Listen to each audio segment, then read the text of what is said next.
Hi అండి. Welcome back my channel. మేము ఈరోజు బయోమెట్రిక్‌కి వెళ్తున్నామండి. H4 బయోమెట్రిక్ అన్నట్టు.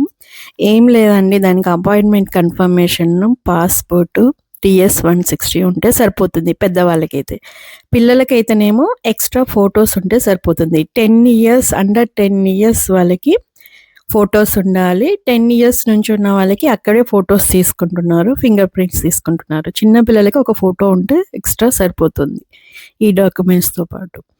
ఇంకా ఈరోజు వచ్చేసి నాది ఉంది. తర్వాత మా పిల్లలది ఉంది. ఇంకా మేము మెట్రోలో వెళ్ళిపోయాము. మెట్రో హైటెక్ సిటీలో ఉంది ఇది. నాకు తెలియక నేను కొంచెం దిగేసి, మెట్రో నుంచి దిగేసి కిందికెళ్ళిపోయి బయటికెళ్ళిపోయానన్నట్టు. యాక్చువల్లీ బేసిక్‌గా ఇది మెట్రోలోనే ఉంది. హైటెక్ సిటీ మెట్రోలోనే ఉంది అన్నట్టు. అక్కడ SBI అది కూడా ఉంది అన్నట్టు.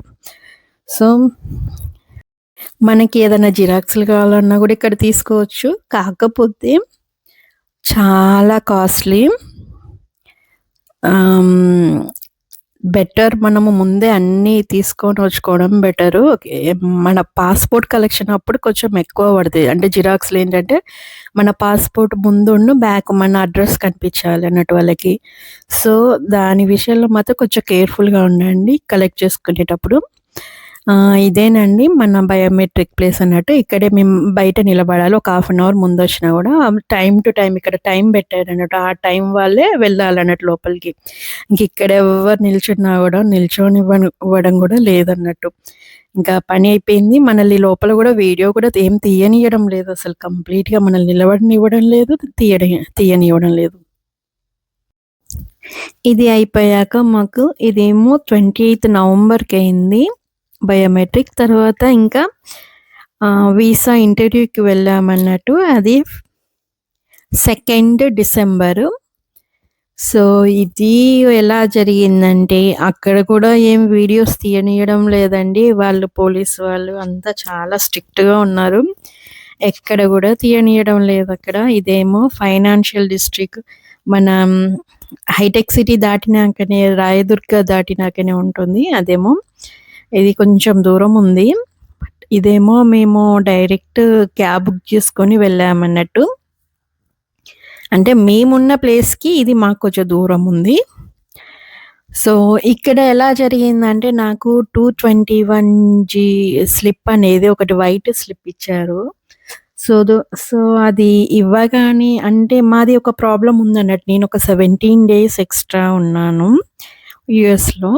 సో, అది అనేది ఉండకూడదంట. అది మాకు తెలీదు. మా ఎక్స్‌పైర్ అయిపోయేదాకా మాకు తెలీదన్నట్టు అప్పుడు.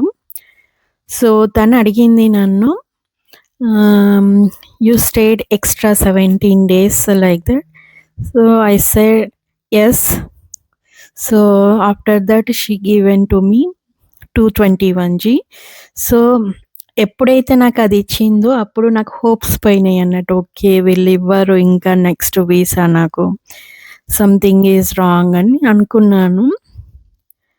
సో, నేను యూట్యూబ్ ఛానల్‌లో కూడా చూసాను.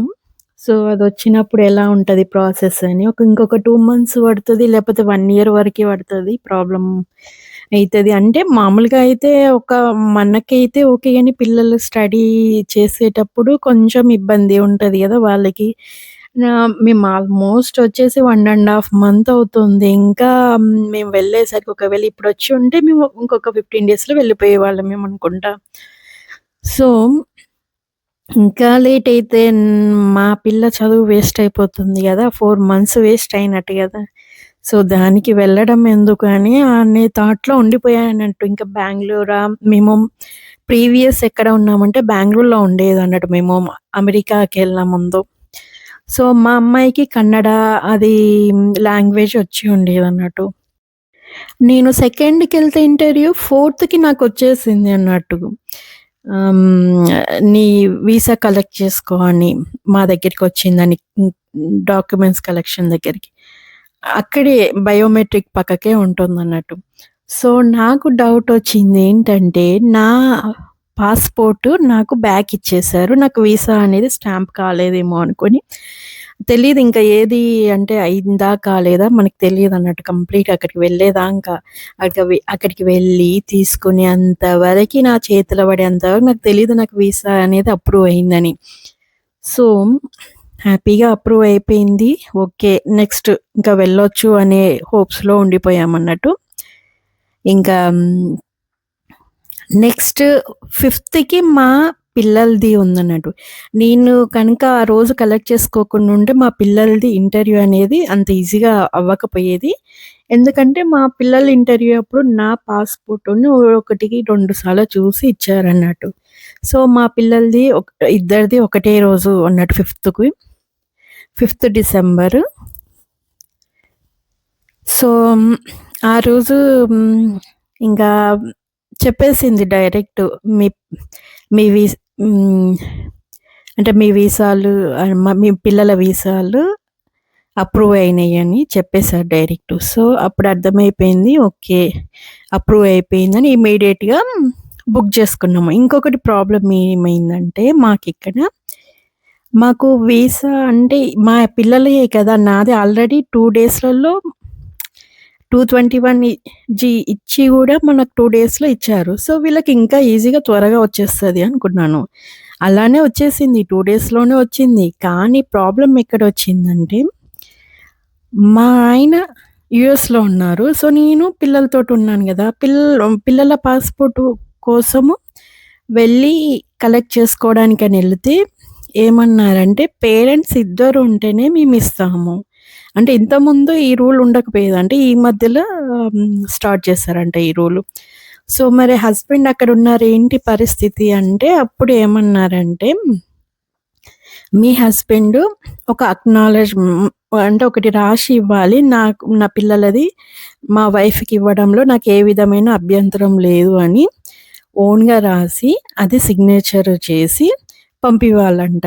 సో, అది నేనేమడిగానంటే మెయిల్‌లో పంపియొచ్చా? అక్కడి నుంచి ఇక్కడికి రావడానికి చాలా టైం పడుతుంది గదా! అడిగితే ఏమన్నారంటే, "no, it's not possible. Compulsory hand సిగ్నేచరే కావాలని" అన్నారు. ఇంకా లేని పరిస్థితుల్లో తప్పలేదు ఇంకా మాకి మా హస్బెండ్ రాసి సిగ్నేచర్ చేసి $120 కట్టి మరీ యూఎస్ నుంచి ఇండియాకి పంపించారు. సో, అలా జరిగింది మొత్తానికైతే మా ఇంటర్వ్యూ ప్రాసెస్. అంటే అడుగడుగునా ఆల్మోస్ట్ ప్రాబ్లమ్స్ మీద ప్రాబ్లమ్స్ వచ్చినట్లే అనిపించింది. అనుకోని ప్రాబ్లమ్స్ ఈ ప్రాబ్లమ్ వస్తది అని మేము ఈ టైంలో ఎక్స్‌పెక్ట్ చేయలేదు. అంటే ఆ టైంలో తీసుకునే టెన్షన్ అలా ఉండేదన్నట్టు. అంటే ఇది చెప్పినా గూడా అర్థం కాదేమో అని అనుకుంటున్నాను మీకు. కానీ ఆ టైంలో పడ్డ టెన్షన్‌లు డిఫరెంట్‌గా ఉండే. నేను అంటే మా హాసిని స్టడీ అంటే తను 5థ్ గ్రేడ్ చదువుతుంది. ఎక్కడ మిస్ అవుతుందో ఆల్రెడీ 1½ మంత్ మిస్ అయింది. ఇంకా 2, 3 మంత్స్ అంటే 1 ఇయర్ అంటే ఇంకా ఫిక్స్ అయిపోయాను. ఇక్కడే చదివిద్దాము, ఇక్కడే ఉండిపోదాము. ఇంకా మా హస్బెండ్ అక్కడ జాబ్ వదిలేసి వస్తాడులే అని అట్లా ఊహించుకొని ఉండిపోయానింకా.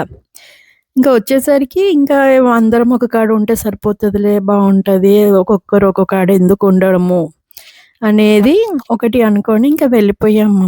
అప్పటికప్పుడు బుక్ చేయించుకొని ఇంకా వెళ్ళిపోయామన్నట్టు మేము కూడా. సో, మొత్తానికైతే మా పిల్లలది, నాది ఇంటర్వ్యూ, బయోమెట్రిక్ అంతా కంప్లీట్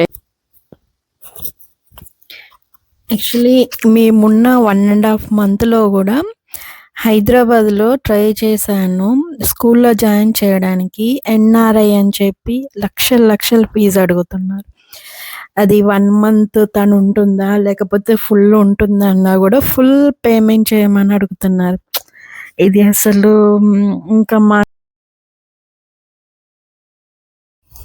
ఇంకా మేము నెక్స్ట్ వీసా ఇంటర్వ్యూకి వచ్చినప్పుడు మమ్మల్ని అక్కడ వీడియోస్ ఏమీ తీయనీయలేదు. చాలా స్ట్రిక్ట్‌గా ఉన్నారు. అడుగడుగున పోలీసోళ్ళు. వాళ్ళు అంటే ఒక మైక్ ద్వారా చెప్పడం జరుగుతుంది. మీరు కంప్లీట్‌గా వీడియోలు తీయొద్దు, ఫోటోస్ తీయొద్దు, మొబైల్ కెమెరా అలో లేదు. అంటే మేము ఒక సైడ్ ఉండిపోయామన్నట్టు. ఇదేమో వీసా ఇంటర్వ్యూదేమో అటు సైడ్ రోడ్డుకి అవతల అన్నట్టు. సో, ఏది కూడా రికార్డ్ చేయనీయలేదు. అయినా కూడా నేను ట్రై చేశాను. ఆటోలో పోతుంటే రికార్డ్ చేయడానికి ట్రై చేశాను. సో, ఇప్పుడు కమింగ్ మీకు కనిపించేదే వీసా సెంటర్ అండి. చూడండి చాలా మంది ఉన్నారు. ఎక్కువగా పేరెంట్స్ కనిపిస్తున్నారు. అంటే ఇప్పుడు ఎక్కువ H1 వీసాలు చాలా తగ్గిపోయినాయి కదా! కంప్లీట్‌గా ఎవరు అంటే వెళ్ళడం లేదు ఇప్పుడు కంప్లీట్‌గా. సో, కొంతమంది స్టూడెంట్స్ అక్కడక్కడ హార్డ్‌లీ 100లో ఒక్కరు కూడా కనిపించడం లేదు నాకైతే. ఇదేనండి వీసా సెంటర్. వీళ్ళు కూడా టైమ్ టు టైమ్ పిలుస్తున్నారు. 8:30 బ్యాచ్, 8:20 బ్యాచ్ అలా. ఆ టైం వాళ్ళని అలో చేస్తున్నారు. ఇంకా లోపల ఒక బిల్డింగ్‌లో మొత్తం చెకింగ్ ఉంటది. మన షూస్, బెల్ట్ అన్నీ తీయాలి. మన ఆర్నమెంట్స్ ఉంటే కూడా లేడీస్‌యి ఉంటే కూడా తీయించేసి మరి చెకింగ్ చేసి పంపించేస్తున్నారు. ఇంకా ఆ లోపల నుంచి కొంచెం నడుచుకుంటూ వెళ్తే మళ్ళీ లోపలికెళ్తే అక్కడ వీసా ఇంటర్వ్యూ అవుతుందన్నట్టు. ఇప్పుడు లెఫ్ట్ సైడ్ ఉండేది వీసా అమెరికన్ వీసా సెంటర్ అన్నట్టు. సో, ఈ దరిదాపులో ఎక్కడ కూడా వీడియో తీయనీయడం లేదు. ఇదేనండి. ఓకే అండి. నచ్చినట్లయితే ఒక లైక్ ఇవ్వండి.